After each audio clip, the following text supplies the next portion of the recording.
Hi everyone, welcome back to another episode from Crazy Gamer. Today in this video we will be learning how to add friends in Mini Militia Doodle Army 2. To add friends in Mini Militia Doodle Army 2, first of all, open the Mini Militia app on your device.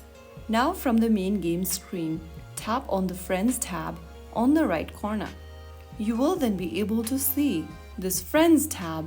Go to the top right corner and tap on Add Friends.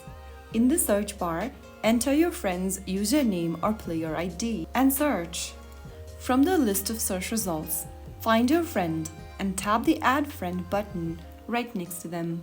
Now, once you tap on Add Friend, you will be able to add the person to your friend list. Your friend will also need to accept the request, and once accepted, they will appear in your friend list. And that's how you easily add friends in Mini Militia.